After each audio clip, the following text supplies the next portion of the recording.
Welcome to Dynamo's Dozen, the podcast that we bring you each and every single week where we talk about whatever may be on our minds from pro wrestling, sports, entertainment, music, movies, muesli, fresh socks and jocks, everything in between, Wrestlemania, and everything good that comes with it.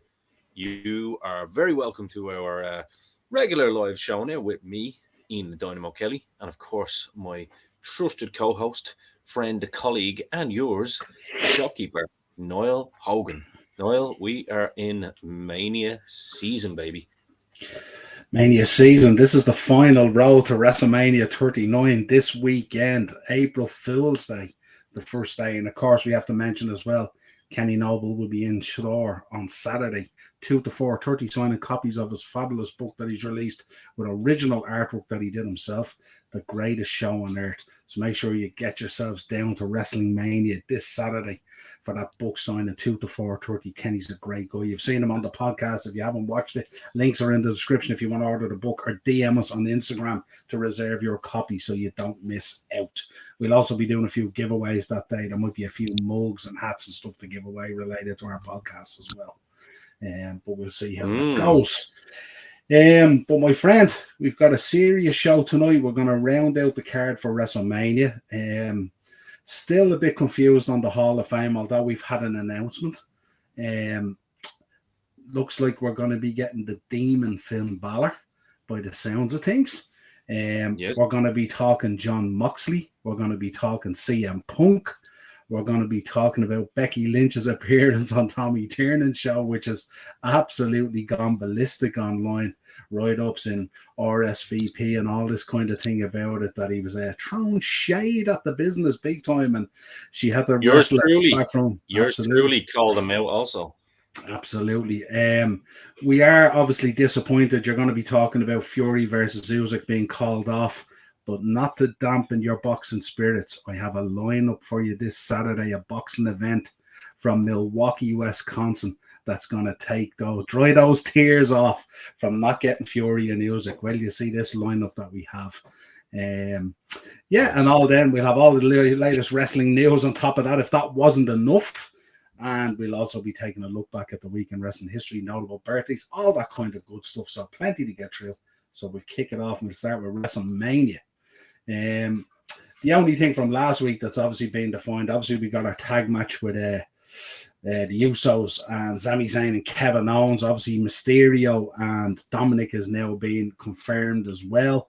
And they've rounded out the two bottom matches, the showcase matches that they're calling them now. So the women's one looks okay. It's stacked enough. The men's one, I think I'm a tad bit excited about this men's showcase match. Some serious talent in there. They could put on a real good match.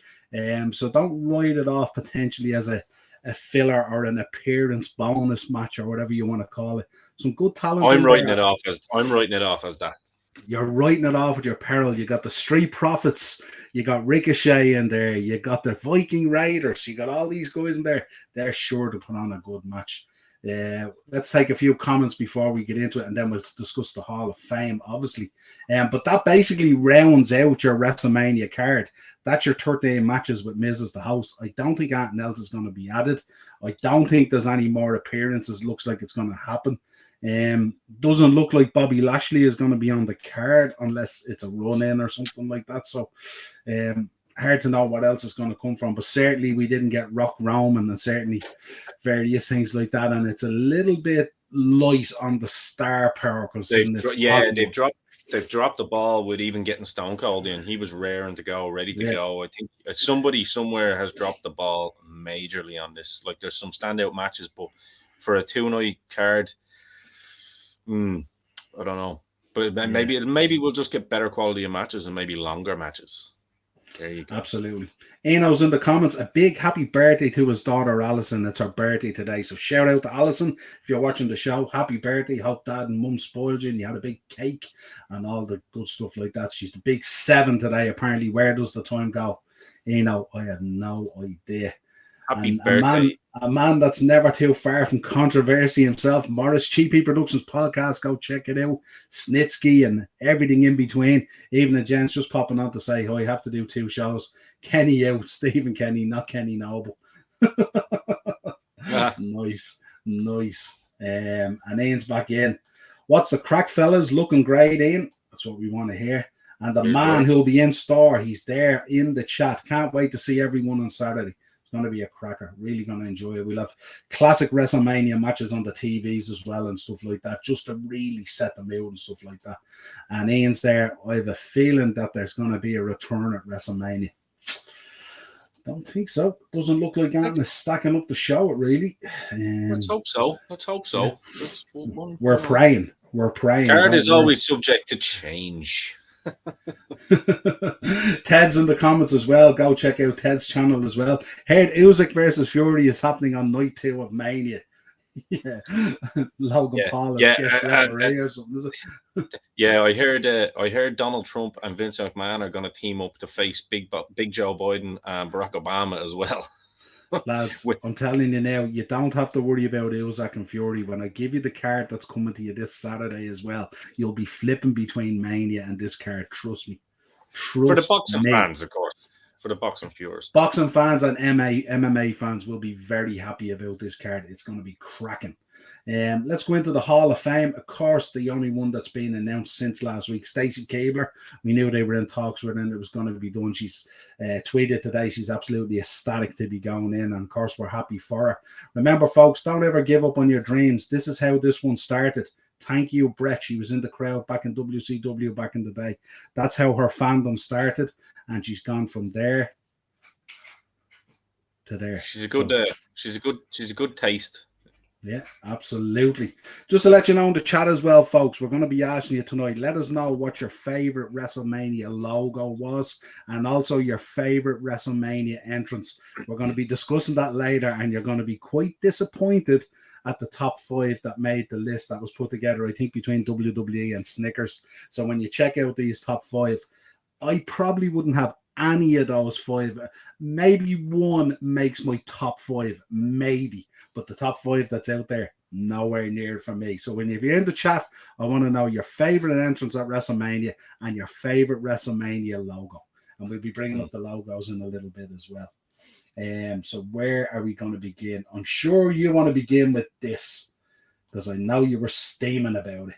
So I thought I'd put in the Angry Miz girl and, of course, the shocked Undertaker guy. But give me your thoughts. Have you had a chance to calm down since this interview? Yeah, I have. It's funny enough, a girl that I work with is a major Tommy Tiernan fan. Didn't see her yesterday. She goes to all the shows, actually. She's just a massive Tommy Tiernan fan. I went up to her in the office this morning and said, I have a bone to pick with you. And she goes, oh, shit, you're a wrestler, aren't you? I was like, yep. I said, and not only that, he was very rude to my friend. Let's just say it's a good job he didn't get the brother or the husband. Might have been a different story, to be fair. Yeah, like this, I want to preface this by saying I'm actually a Tommy Tiernan fan. Always have been. In fact, I was listening to his podcast and all recently, the Hector one, the one of him, Hector and Loretta. Always found him very funny. But I think I want to also say that anyone that thinks that he doesn't know who these guests are coming on really needs to give their heads a wobble. Everything on TV is a work. Everything on TV is a work. And if you don't know that, well, then give your head a wobble. He's kayfabing the show, but knew little or nothing about the pro wrestling business. Exactly. Now, I tweeted out 2 days ago, which you probably saw. I had backlash from people, but at the end of the day, they can't rumble with me when it comes to this subject. You're better off just hightailing it and going and bothering Greta Thunberg or Elon Musk or something. Other things you'll get me on, but not this. So I tagged Tommy and said, how rude are you? Your treatment of Becky Lynch was absolutely disgusting. Slating a craft you know absolutely nothing about and too ignorant to even ask legitimate questions, and generally making a mockery of the girl and her industry. Total lack of respect. Now, I followed this up with another one. So this is a young lady who followed her dreams and doing it as a proud Irish woman. Yet you and RTE1, in typical fashion, do not promote Irish success unless it fits your narrative. Shameful. I think that pretty much sums up my feelings on it, and I think it's pretty fair and accurate being um, without being abusive or Mm. um, lowering my kind of standards and calling names. I mean, it was absolutely rude. The comment in particular that got me. I know he's a comedian. I don't get a little bit of a laugh at certain things every now and then, but the comment to say that it's not an art and it's not storytelling and goes, it's not. No, it's definitely not, is absolutely shameful. You've got a little fella here who's basically a little, you know, lad who sits up, admittedly so, drinking bottles of whiskey and thinks it's great crack. And also his own industry, you know where I'm going with that. His own industry also is could be picked apart, let's say. Yeah, I Uh, think I know where you're coming from. The one thing I would say is that I've watched a number of these shows of him. Especially I watched the Roy Keane one as well. Me And too. the one thing I would say to you is I do kind of believe that he doesn't have visibility, because if you look at some of the interviews he's done, they're no matter who it is, they're kind of awkward. Like if I was sitting here tonight and I had to interview Roy Keane, and it was on the spur of the moment, I met him, say, down at Super Value or whatever it is, I'd probably construct a decent interview for 10 minutes, 15 minutes that I could put together. I find with Tommy, when he's interviewing guests, the fact that he kind of, it comes across blindsided, whether you believe it or you don't. He seems to be quite awkward in the interview. Like She I tweeted don't. out. She tweeted out before the show that she was on it. Yeah, well, you gotta remember the shows are recorded; they're not live. Oh no, I You've get also, that, but like, because if you remember, Becky was talking about a few weeks prior, she was in the TD Garden. That was actually Survivor Series that oh Dazzler no, was at. no, So no, I get they're that. I yeah, get that. But like, no, there's no way when you've got a star of that magnitude. Um, even people that I was talking to today even said the same thing. There's no way there's certain guests he doesn't know about. But look, my point is, regardless of whether it is or it isn't, if it's some little floozy from down in Galway who plays a trad session to like an audience of 5 people, you have his respect. If you're into the guy, you have his respect. So in other words, if you have, anything in common with his common interests, then you have his respect. For him to come out and throw shade on pro wrestling fans and call them all Egypts, even though a lot of them are, it's not really his place to say. And it's actually funny. I'll give you a little. It was my missus, the good old Rachel, that actually told me about it on the Sunday morning. And let's just say there was rants made for about an hour afterwards from me, and she was just laughing constantly at me. I was out putting the washing out, and I was throwing in "see you next Tuesday" words just under my breath randomly. She was like, "That's still bothering you?" I was like, "Yep." Um, the comment on it was funny because when he mentioned that they're all Egypts, and then he goes, "So what did you do main event in WrestleMania at? Was that in front of like 10 or 15,000?" And she goes, "No, 100,000." And I actually, under my breath, I went, "Yeah, 100,000 Egypts." And sure enough, she followed up that comment. So there was a little bit of a yeah, yeah, unagi there. Maybe there's some of that Bray telekinesis coming through, but you could see his face then. He kind of went, "Oh shit, I underestimated how big this is." yeah, And he knew he was in a bit of trouble. But I think, listen, I'm not into cancel culture. You know that. Very mm, against it, in fact. I'm not saying cancel the man or anything like that. But I think, and I don't even think he needs to publicly apologize to anything either, because I'm not about that noise. You know that. I'm consistent. If it works for me or works against me, I'm going to be consistent about it. But an apology afterwards, I hope, was at least made, or at least acknowledge it, that he's offended quite a lot of people here, mainly from where I'm coming from in the industry. I mean, Niall, I damn near broke my back, yeah, on a very, very small scale, and still have back problems to this day because of it. Friends of mine and friends of the show, Paddy Morrow and people like that, have had to retire because of it. So making a mockery of it in that sense, when you know nothing about it, and assuming that comedy is a more skilled craft than pro wrestling, is a very, very silly um, narrative to take. Well, it was And just a like lack of understanding, of the it was what it arrogance, is. to be honest with you. It was Yeah. arrogance. And listen, we can throw stones at Tommy too, because I know for a fact that he does be sipping whiskey before the show because it's been seen. So be careful what stones you throw, my friend, because people can throw them back. Mm. Right, let's get into some comments here. First of all, Ted is in there. Whiskey's a good choice, by the way, Tommy. I'm not judging you. Whiskey's a good choice. Heard we are getting a special effects match, and Ted is going Big Boss Man versus Big Show's dad. I don't think so. Sean's in the comments. Well, how you doing, Sean? How do, fellas? My school are doing a Grease. I presume it's a musical or play this week, and I've had Juice and Domino's theme in my head all fucking week. Love it, Sean. Love it. Watch the interview with my mom, who doesn't like wrestling, but even she thought he came across as condescending and dismissive. He did, and it was it was basically a lack of knowledge. And I would say as well, hats off to Becky as well, who answered in a very, very good way, both defending the sport and the business she's involved in a very awkward interview. So hats off to Becky as well. It was not easy at all. Oh, she done fantastic. Yeah. And Kenny's in. What Becky achieved at Mania 35 was phenomenal, irrespective of what your feelings are towards pro wrestling. It was such a proud moment for us. It just goes to show the ignorance within the Irish media. Yeah, we spoke about it a million times. Spoke about it actually on the show with Kenny last week. Remember we were talking about it. Fact. And Tiernan was always a comedian that relied on shock value, to be fair. Yeah, absolutely. Spot on. Yeah, well, he should. Yeah. And Sean, it is predetermined, but dismissing it without thinking of the sacrifices people make for it is terrible. Imagine he said that to someone like Droz. Yeah, spot on. Can I just also add, before we read Sean's comment there, I'll also add to that, this is not a comedy show. It's not advertised as a comedy show. No, sure, this is a serious interview show. Yeah, serious interview. So that one goes out the window. In this instance. Here's a good one. He should interview Dr. David Schultz. Even at Schultz's age right now, or Hogan. Hogan might show him a hold. Great call. Oh no, but see, he'd know who Hulk Hogan is, of course. Oh yeah, he wouldn't say that to Hulk Hogan. And if you saw the size of Seth Rollins coming out, I doubt you'd say that to him either.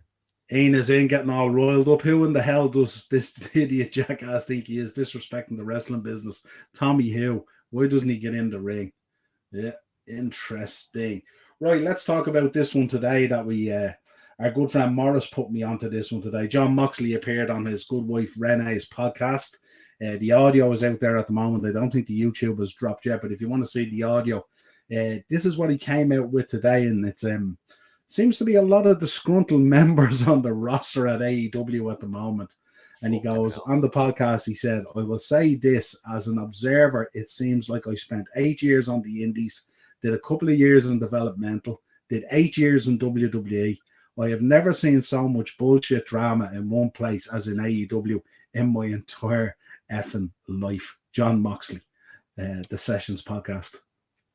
Yeah, it's been a mad week for AEW. I mean, I listened to our good old friends Jim Cornette and the great Brian Last done a show on it there a couple of nights ago as well.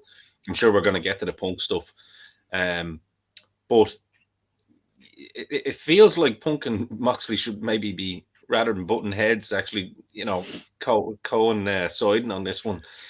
It's just like, Niall, we called it. I mean, it took me a while to call it, in fairness, but we did kind of call it, didn't we? I was always rooting for AEW, and in fairness, that was always the hill that I was dying on, because it was another product. The visuality of it was a bit of a throwback to a WCW, and it was an alternative. However, once we did call it with the Elite and all these guys in particular. So I assume that this is what Moxley is alluding to in a lot of ways. I think when I listened to it today, I think he was coming from a different angle. I think he just sounded like he was fed up with all the bullshit, basically. Everything. He wasn't necessarily, because I know he holds Kenny and the boys in quite esteem. Well, he's not, he apparently held Punk in quite esteem too. But to be fair, yeah. I'm going to also say that Moxley, I'm fed up with seeing the bullshit matches that he produces, if you can even call them that. So there's that too. So he's not some sort of hero here. He's been absolute dirt since he's went there, and it's this crap back garden rubbish fucking. Sorry, excuse my language. I'm getting heated up here now, lads. You're in for a hell of a show tonight. Thanks, Tommy. Told you I'd fire you up. Yeah, but I mean, Moxley can go and do one as well. He's useless. I mean, I know I was a fan, but what I've seen from him has been just absolute nonsense. So, but he is right in Yeah, what he's saying yeah. I mean, in terms of the backstage stuff. Sorry. The interview that I listened to today, it was actually quite a good one. This was only a moment within it that was captured. But he did speak about like being involved with the younger guys and stuff like that, and coaching them along and getting them involved in matches, and creating more house shows and stuff like that, where they'd have more time to kind of learn their trade and develop their trade and all that kind of stuff. And also, he spoke some good stuff as well, not necessarily in relation to him coaching, because he said himself he never ever wants to be a producer or put a headset on or anything like that. This is what he said. Well, good, because he wouldn't be able to do it, and he certainly wouldn't be able to coach. Good Lord, do you have lads with fucking more stitches than matches? I'm firing you up on everyone at the moment, aren't I? Good Lord. So yeah, go check it out anyway. It's well worth a listen to. There is some good stuff in it as well, and I mean, I like Renee. Yeah, and I wouldn't be. I wouldn't be the biggest Moxley fan in the world either, but there was some good stuff in there that's worth taking a listen to. I appreciate him as a human being. I will say that, because I'm very proud of what he did. Sorted out his alcohol addictions and stuff like that, and got himself on the straight and narrow. And so as a person, I'm purely talking as from a worker. I don't know the guy, so I'm not talking about his backstage, issues or non-issues or anything like that. Purely talking about what product he has given me as a viewer in the ring. That's literally it, so. Sean's back in again. 3 things that are guaranteed in life: death, taxes, and Mox bleeding half his body weight in every match. Yeah, pretty much. Just to give you a little refresher for anyone who doesn't know, here's a little taster. We want to know what your favorite WrestleMania logo. It might have been one that you went to. It might be your first one. It might be because. And let us know in the comments. I want to know your favorite logo, and I want to know why. Do we pick our top 5 now? No. This is not the top 5. This is just no. But well, can I pick mine now? No, because I'm going to drop you into Punk now that I have you fired up. So we're going to come back to this later on the show. I just thought I'd flash it up there just to refresh our memories of what all the logos are. You're not getting off the hook that easy. I'm not getting. I'm here. Listen, I don't want to be. What are you talking about?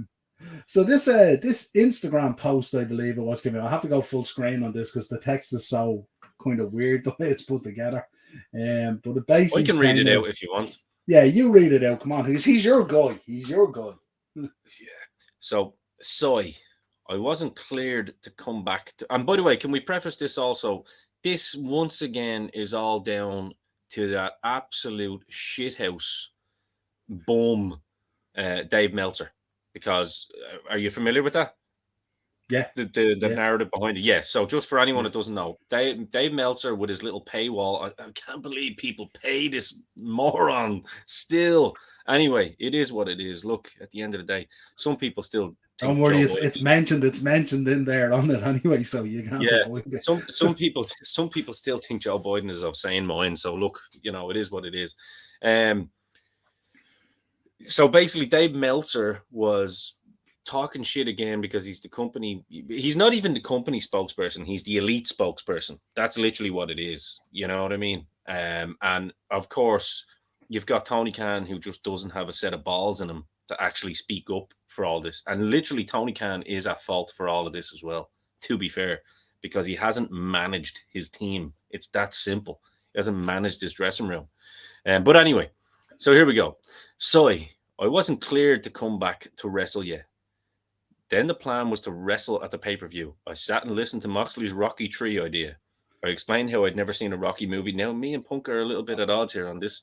To be fair, you know what I mean? Is this kayfabe? Is this kayfabe? Do you know what I mean? And I thought the idea sucked. But if the boss wanted to do it, whatever. He said he wouldn't lose to me. I'd never experienced someone refusing to lose to me. I get that, 100%. I just laughed. I asked Tony if this was what he wanted. He said yes. He's the boss, so I said, okay, but I need to be cleared first. They kept saying it would just be a squash, so I didn't need to be cleared. I scoffed at that. My health is more important. Dave Meltzer is a lawyer. Absolutely. Jericho is a lawyer and a stooge. Absolutely. There were plans, but plans always change. But I'll never put a company above my health again. So again, once again, Mr. Phil Brooks, um, I agree with everything you said, bar Rocky. But the idea maybe might have sucked in the context. I don't know. I wasn't there. Um, I mean, like Jim Cornette made a great point the other day. Like he's not out talking every week. You know what I mean? Like what I don't understand is how do people get the hump when the man is coming out to defend himself? And one thing we do know about Punk is he's straight up. He will tell it from his perspective, like he sees it, and he won't tell lies. Do you know what I mean? I think that's one thing we can definitely, Yeah, I think guarantee. I think the red flag for me was the first sentence when he says I hadn't been cleared to wrestle.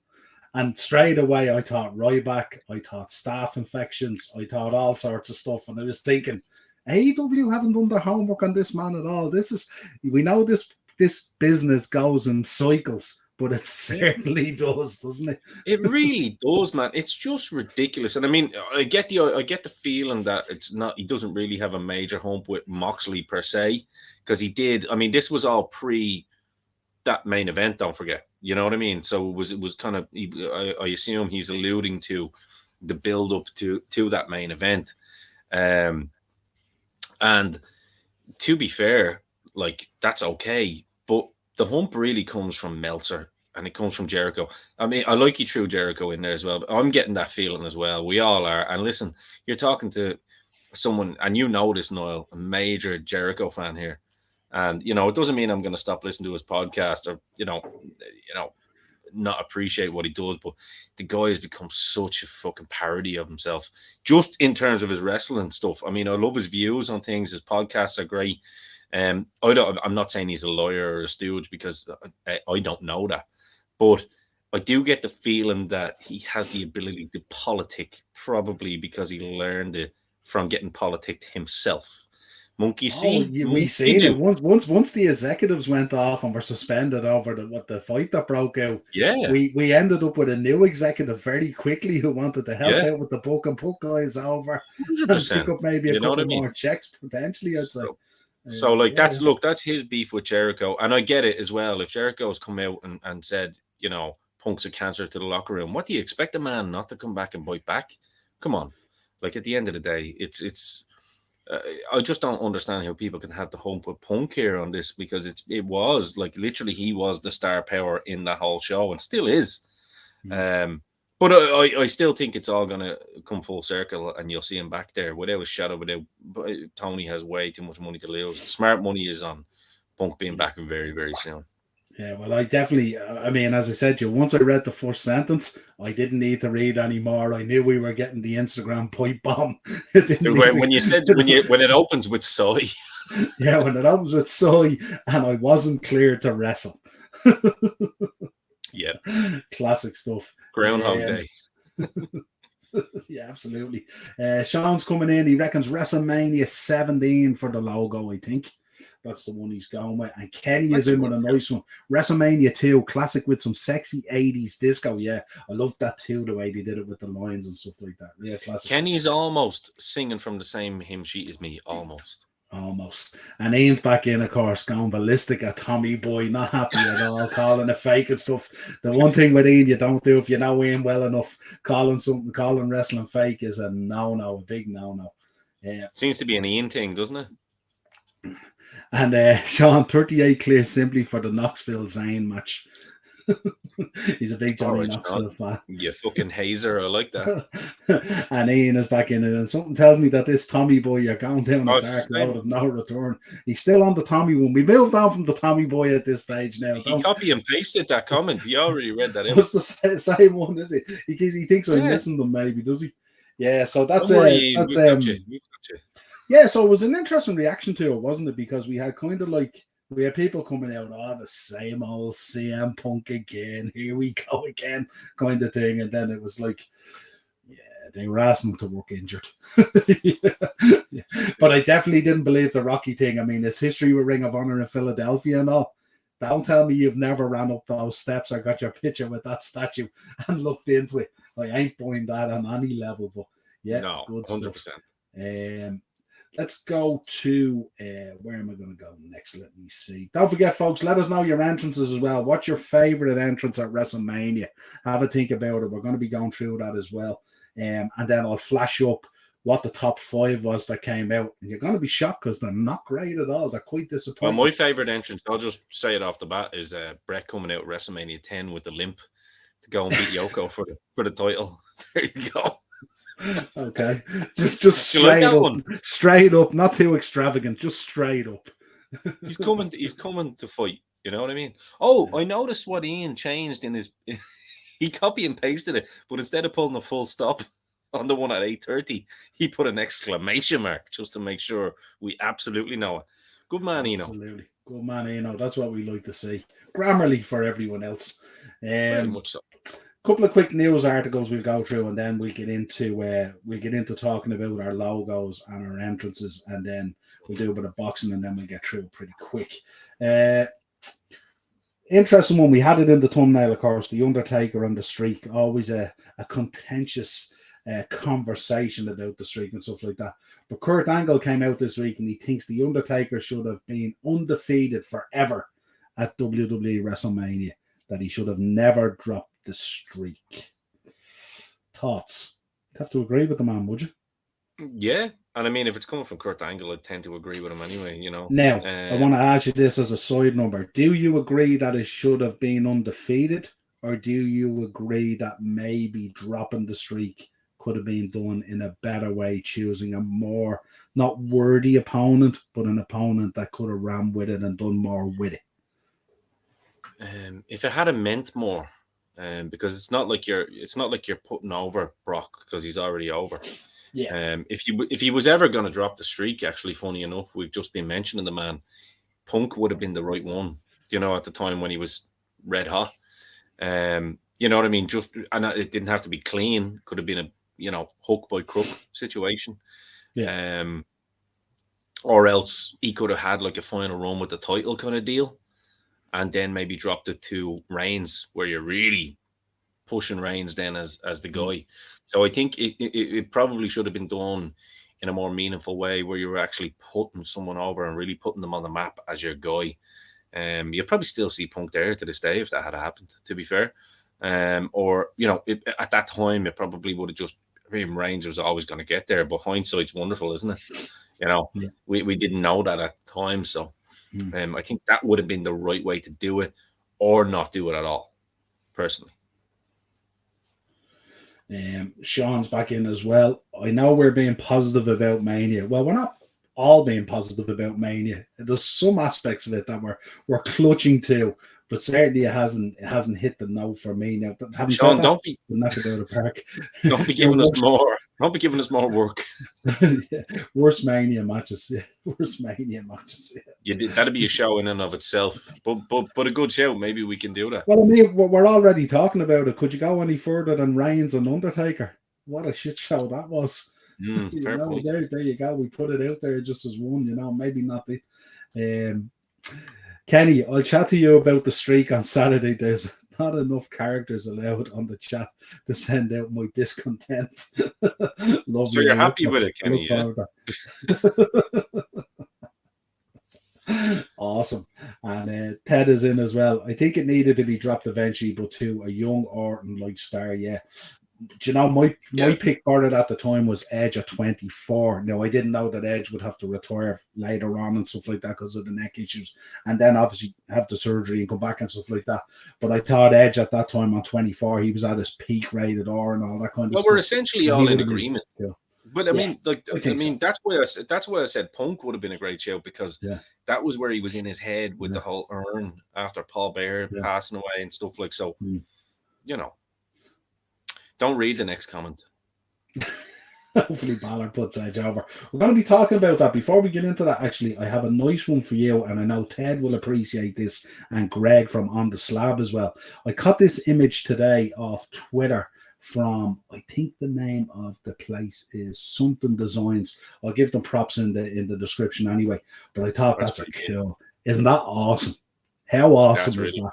This is Balor coming back as the demon with the Exorcist is really, really cool, you know. So this is kind of the narrative is that Edge is drawing that demon out of him, stuff like that. And I don't know if you've seen the stuff that they've been doing. I did, and I think Edge is really doing a great job at actually putting the demon over and putting Finn Balor over. That's gonna bring him to where he needs to go. To be honest with you, I have that feeling. We've mentioned it for weeks now, haven't we? How big a fan Edge is, and I think the favor is going to be done from the veteran to the kind of veteran. Yeah, it's certainly one that I'm excited for. But I seen this today, and I knew you horror guys out there would love this one. Classic, beautiful. Image, the demon being drawn out from Finn Balor and stuff. So classic stuff. So I'll put it up there. There you go. Shawn Michaels says WWE NXT Europe still planned for launch by the end of 2023. So it looks like they're going to continue with their plans. Nice. So that could be good. Sean is back in as well. Have you heard rumors Gangrel and Christine are joining Edge for a Brood entrance? Oh, we wish. Christina, I think he means Christian, no? Gangrel and Christian. Yeah, he probably does mean Christina. Looking like, oh, what? Because at first I thought he said China, and I thought it was just a bad taste. No, the Gangrel and Christian, of course, not Christina. Cody Rhodes is going to finish the story, end the curse, and bring home the world title. Ted's very happy with that one. I knew you would be, Ted. I got that for you boys. I knew you'd like it. Balor needs this win massively. And Dar is in going with WrestleMania 15, The Undertaker.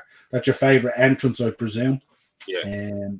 That's a good shout. And yeah, I mean Christian looks like, yeah, absolutely. I just read them directly because of so many comments and all to get through. Here's one for you that I know you're going to agree with. Now, I have you fired up. I'm just going to drop this one and just get you. This one will calm you down because you'll be happy with this one, right? Bully Ray was talking this week and he said, when I hear the word pro wrestling, I think of Randy Orton, not Kenny Omega. Perfect. Have I got you back all happy again? Now you're all happy and smooth again, all Bully Ray in. And I've nothing to add to that. Absolutely. Nothing. Absolutely. What else do we want to look at here? Vicky Guerrero came out this week. She was talking as well, and she said that she wished she was a part of the Dominic Ray Mysterio storyline in WWE. That would have been pretty cool. That would have put a kind of a dimension on it, you know. But of course, they were using Rhea in the Manny type role and stuff like that. But might have been cool. Maybe it was Vicky and stuff like that. Might have been cool. We also have Naomi has confirmed that she's no longer in WWE. We kind of knew that anyway. But she's been going out there, I think, and trademarking a few names, if I'm correct. So she's obviously going to be backstepping inside the ring soon, where we don't know, but obviously it's going to happen if she's out there trademarking stuff. Barry Horowitz puts Cody Rhodes' promo skills up there with Ric Flair and The Rock. Agree or disagree? Say that again. Barry Horowitz puts Cody Rhodes' promo skills up there with Ric Flair and The Rock. Agree or disagree, my friend? I mean, Jesus, there's got to be context there. I mean, I think he's a great promo, and I think he's very old school NWA promo. Great baby face.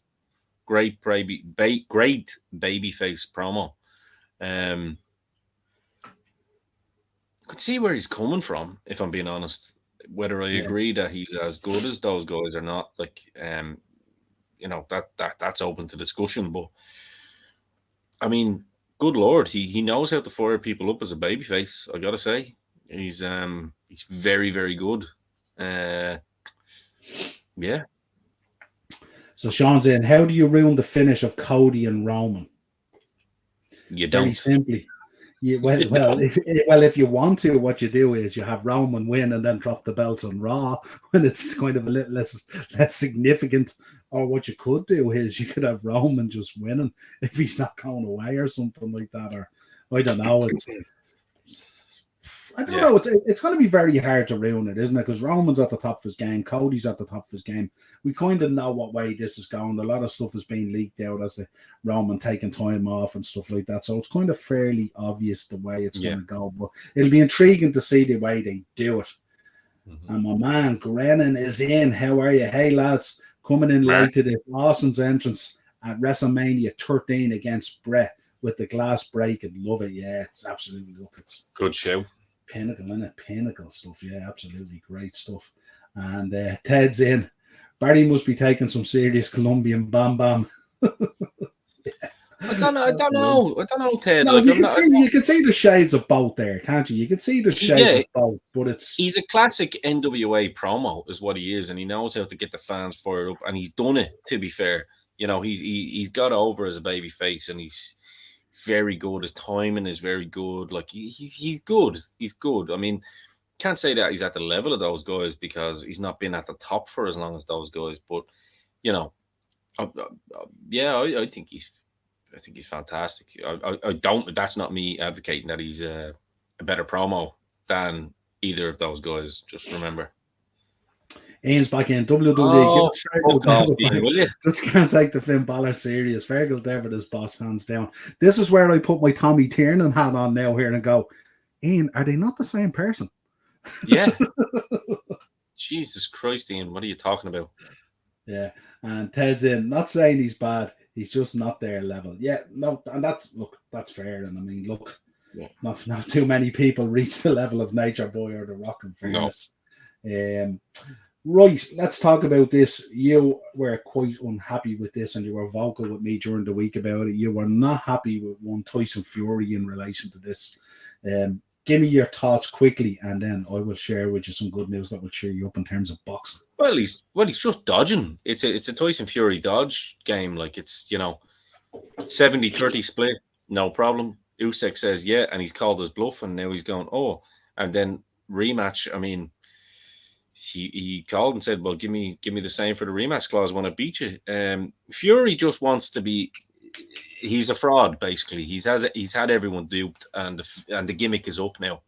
The gimmick is well and truly up. I mean, Simon Jordan of Talksport and all has called it out. He's not given a single dime to charity the way he's promoted it. He's meant to be a mental health advocate, and then he's coming out and slagging a man's appearance and like very viciously. To be fair, yeah, there's very little to like about Tyson Fury at the moment, other than maybe a bit of the comedic aspects and stuff. And listen, I'm not a massive Usyk fan either. I like his boxing style. It's just, I think it's Fury always seems to be the problem when these fights need to get made. And he's made it out like AJ was the problem in the previous one. Turns out AJ isn't. AJ is now fighting on Saturday as well, in London, which will be a nice one to watch. Pre WrestleMania, I'll definitely be watching that. And AJ said, "I'm going to make fights with Fury, or with I can do with Fury." So that Fury really has to come back from this. Like, I think if he doesn't make a fight with AJ, then I think he wants to fight guys that he knows he can beat because he wants his legacy intact. But I've always said it: Tyson Fury is not at the level of. I'll give you a perfect example of a UK boxer without even mentioning the big names, even though it is a big name. Lennox Lewis, prime Lennox Lewis would destroy Tyson Fury. Mike Tyson absolutely would destroy Tyson Fury. I know there's a good bit of height in there, but imagine the body shots. Prime Mike Tyson, forget about it. Once you get you against the ropes, yeah. Oh man, well look what he done to Larry Holmes. Case in point. And then Muhammad Ali. You tell him he's going to beat Muhammad Ali at his own game. Forget about it. So Tyson Fury is, and I'm not just picking on him. I don't think the Klitschko's get into that conversation either. And I love the Klitschko's. Very, very good. But I just think Fury now has been shown for what he is. He's cashed in on the whole mental health thing and the whole, charity thing and blah blah blah. And he said I'll tell you what bottom line is. He wanted to fight in Saudi Arabia, and it didn't happen in Saudi Arabia. So that tells you everything you need to know about Tyson Fury. He wanted the money, but he tells you he's not about money. So Yeah, I think it's gone down the road now with a number of matches that the terms and conditions of the contracts are just, it's a bit much to be expecting the the guy to give joke. it so much, you know what I mean? It's getting to a The stage now where you have WBO and WBC needs to step in and actually mandate these things. That's why MMA is still like, well, UFC, let's say, is like, if the boss says the fight's happening, it's happening. And if Tyson should be stripped of his belts, basically, if it's found out that he's trying to do this or trying to do that, because this is absolute nonsense at this point. And I'm glad he's being found out, and he really is being found out by the British public in particular, which is even better, because you know how the Brits can get behind their own, like we do. It's not a knock in any way. yeah. But yeah, it's a joke. So come on, cheer me up. Right, the way I'm going to cheer you up is you're familiar with one Jorge Masvidal. Well, Masvidal has Of a course. boxing promotion called Gamebred, because he's known as Gamebred, of course. And Gamebred Boxing 4 is coming up this Saturday from Milwaukee, Wisconsin. But it's an interesting one because it's featuring MMA fighters in boxing. But there's some interesting matchups, and I know you're going to love some of these. Paul Daly is on the card. You remember Paul Daly was shot to fame, an absolute serious puncher, hands like bricks and stuff like that. Pearl Gonzalez is in there. She's going to be fighting a girl as well. Super talent and stuff like that. How could we forget Jeremy Stevens? Remember McGregor? Who the fuck is that guy? He's going to be fighting Jose Aldo over 6 rounds. So it'll be interesting to see the boxing styles of these guys, because some of these have hands that can move and they have a boxing style to their MMA style, basically, you know. But the one I'm excited about too, probably a co-main and a main, they're probably calling it. The co-main will be, I think, Jacare Souza. You remember Jacare? Absolutely lethal in there. He's going to be fighting Mr. what they would call USADA himself. Vitor Belfort is going to be fighting Jacare Souza. So it'll be interesting to see what Vitor Belfort is like. There's a man who has hands. And of course, the main event is going to be Anthony Pettit, who you would remember for the Matrix kick that took the head off Benson Henderson in the cage. Back in their WEC days, unbelievable athlete Anthony Pettit, who's moved into boxing, and he's going to be fighting a man that I know that you like a lot, Roy Jones Jr. is the main event versus Anthony Pettit. So that's quite a lineup there, and it's decent matchups and stuff like that. It's quite exciting, and I'm quite excited to see what these MMA guys can do in boxing. It's going to be fairly interesting. Good job I have 2 laptops, isn't it? That's it, yeah. two Amazon Fire Sticks. 100%, yeah. Yeah, absolutely. No, that's and Ian, don't forget Trish Stratus' heel turn is still inevitable at WrestleMania. We shall see. We shall see. He's pushing that one a lot and stuff like that. Right. Let's go back first of all, and we'll talk about entrances and logos. So give me your favorite logo. Me? Yeah. 1. Or did you? 1 is your favorite logo, the original one. Yeah. 6 is probably my second favorite because it was my first Mania, as I mentioned, my first proper Mania. But 1, it's the classic. It's in space. It's classic. Do you know what I did? Do you know what I really liked? I did like the two Tampa logos. I thought with the pirate ships and stuff like that. I thought they were really cool. Now I know they got caught up with the pandemic and stuff like that, but I thought as logos they were really cool down in Tampa there and stuff like that. Of course, the classic one is my favorite one there. 6 is cool with the WWF logo as well. It's classic stuff. What I would say is coming up next year, WrestleMania 40. A couple of us are hoping to be there. I don't know if you've seen the logo yet, but it has the Philadelphia Bell, and it looks really cool as well. So that's one that I would put out there as well. So yeah, but they all seem to knock it out of the park. 20 is kind of cool as well. I'm very short. I like it short and simple. Like I like. There's too late in the later ones. There's just too much going on for me, and I'm into art. It's just sometimes there's too much going on. The first one, the second one, the third one, the 5th one, and the 6th one, the 7th one, the 8th one, the 9th, in particular, really just resonate with me because it's like it's simple. You know what I mean? It's beautiful. It's classic. Yeah. 14 is kind of cool that way with the red logo as well, isn't it? It's very simple. I didn't like it. Didn't like it. No, you did because it was split, No. was it? Because it was split. Yeah, I think The it's way it because was it's split. stacked. Mm. I love 12 and 11. 11 not so much either, because that was the first days of the PC, like getting, as in like PC, not political correctness. The visuals that you would get when you were trying to do it on your own at home with the PC.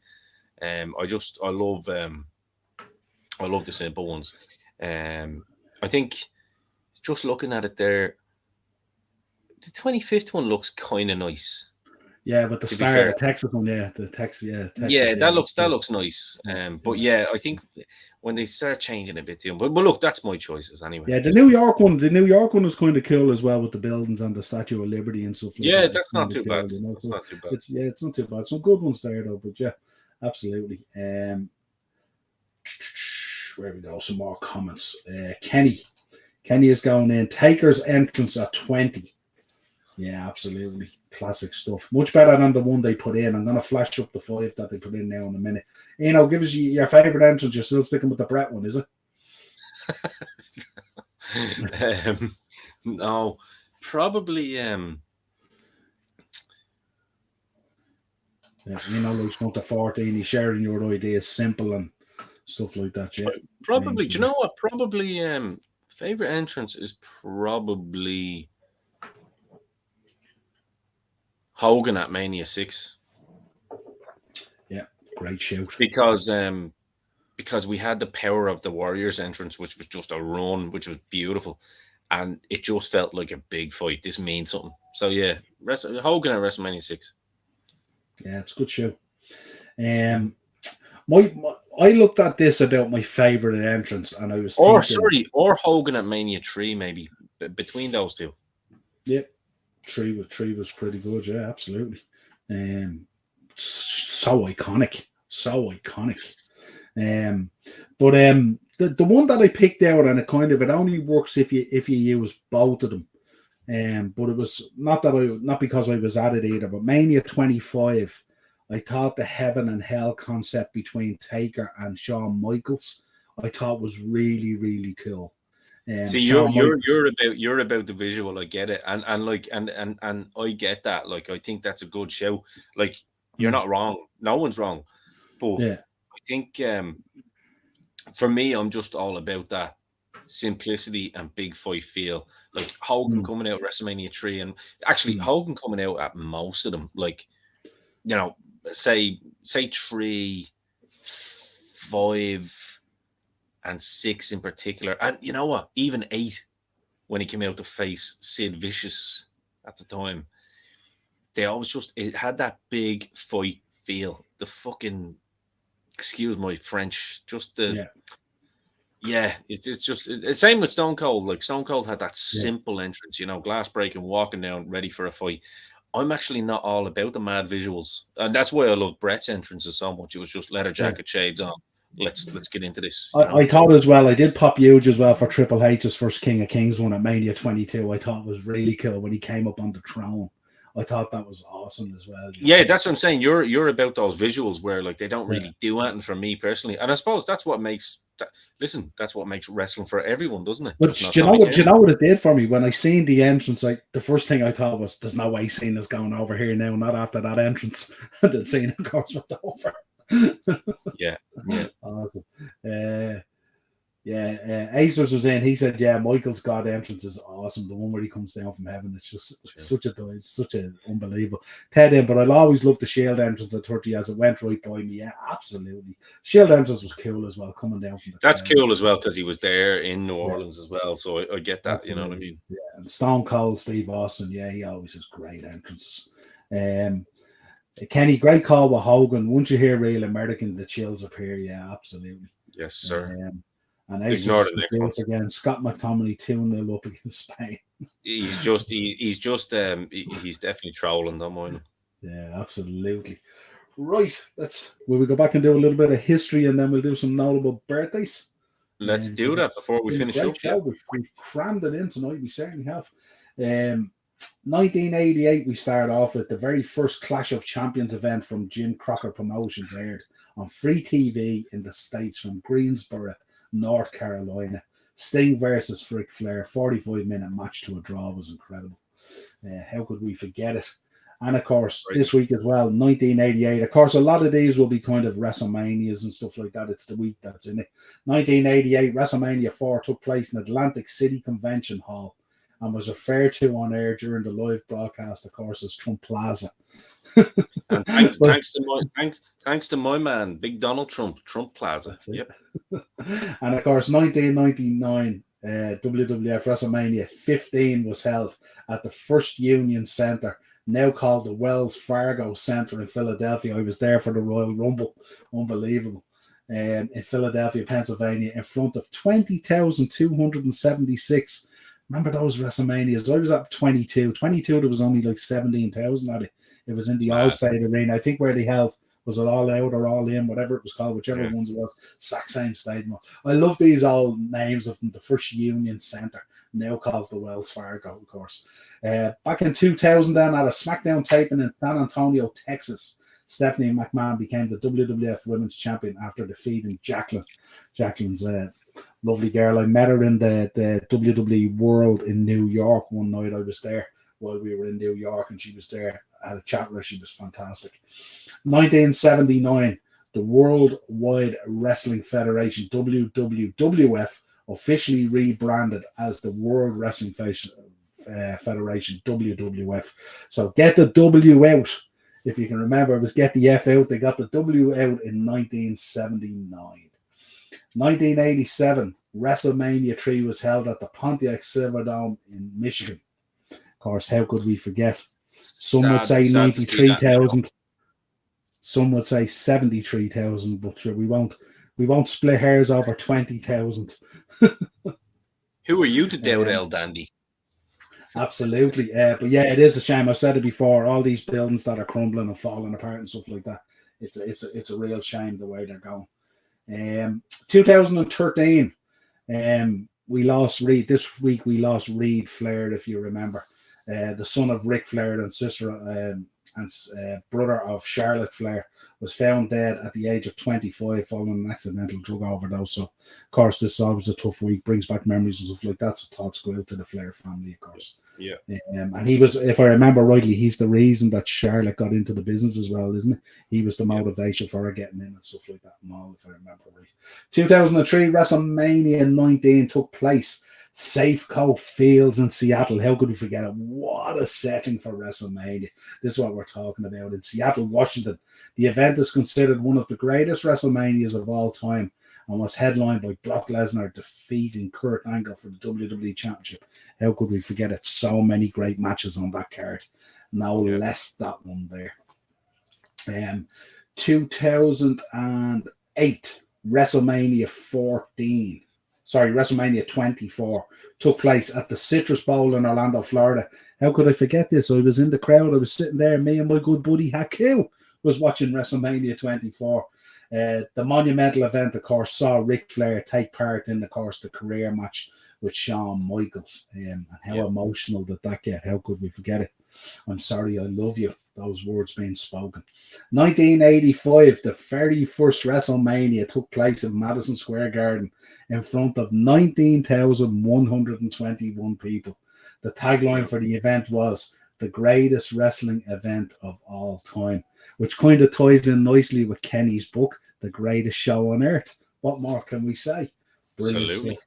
I like that plug. Yeah, absolutely. This Saturday, Wrestlemania, top floor, Stevens Green Shopping Centre, 2 to 4:30 for the book sign. It's going to be great crack. 1973, we lost Jim Crockett. Just absolutely drop the voucher code. 1973, Jim Crockett Sr. passed away at the age of 63, and of course his passing, of course, changed the face of wrestling going forward. 1990, WrestleMania 6 was held at the Toronto Skydome, again, another fantastic venue, in front of 67,678 fans, which included a future Rated R superstar was in the crowd. How could we forget? Going back here now, big time. That's would all Would you believe that that's my favourite venue? Romania. Toronto? Yeah. Yeah, really? Not that I've been there, but just it's just such a beautiful feel and look about it. I have I still have that old WWE magazine, WWF magazine, sorry, um, where it has Warrior with the two belts, and you can actually see the electricity coming out at the top of the screen. Do you remember that Yeah, photo? yeah. That was Yeah, cool. Yeah, I still have that absolutely. magazine in my dad's attic, and just certain things just stay with you. You know what I mean? Yeah, Eno's back in. Jesus, they sure made a big deal of Andre the Giant being slammed at WrestleMania 3.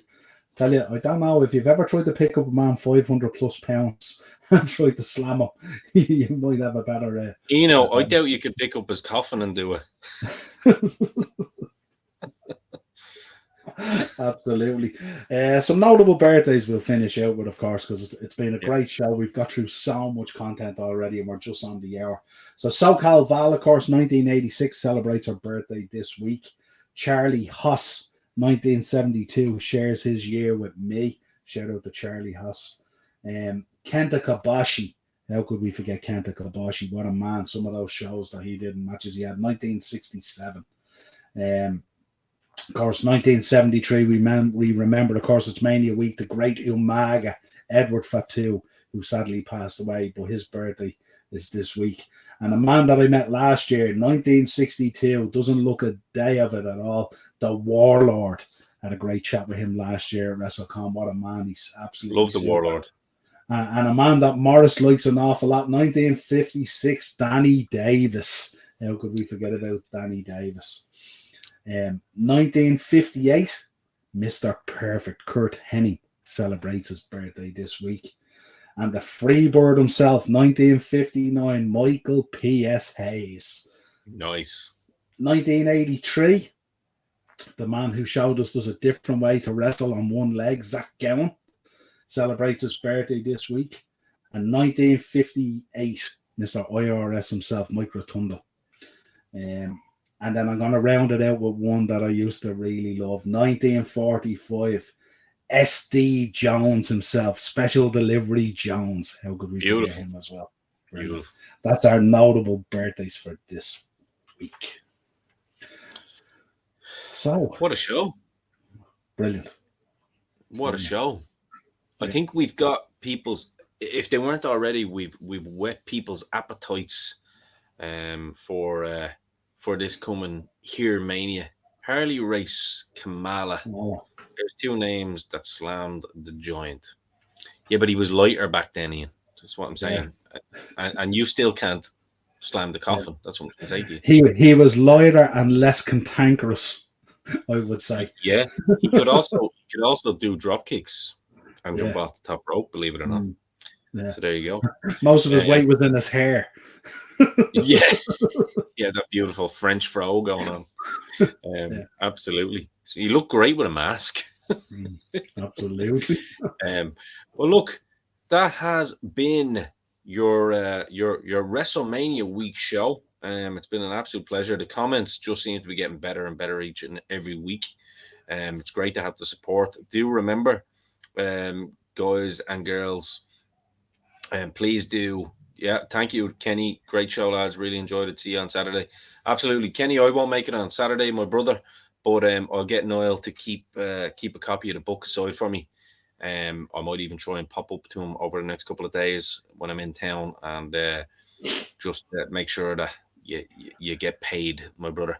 But 100% sure I will definitely be having a copy of that, and I think I implore everyone else to go and check it out as well. Greatest show on earth. But a great Kenny Noble, who I think is going to be a regular here. To be fair, I get that vibe. Me and Kenny have been touching base pretty regularly as well as Niall and Kenny. So, but yep, it's been an absolute pleasure. So make sure that you do your due diligence and subscribe. I know all you boys in here have, but please do spread the word. Share the absolute shit out of it, and let's get us to the next level. But until next week, make sure that you don't forget the talc and make sure that you enjoy WrestleMania because it's going to be good. Let's hope. Niall, any closing words? Yep, just next week it'll be post WrestleMania where it's all happened again, and we'll be back with a post Mania show. We'll be tearing it asunder. We'll be giving you the good and the bad. Of course, we'll continue to deliver the history, the notable birthdays, and of course, AEW. We're never short of content when AEW is going to be around. That's for sure. Our season never ends. We've been doing this for 5+ years, and we're still going. So that just leaves me with one thing, Niall.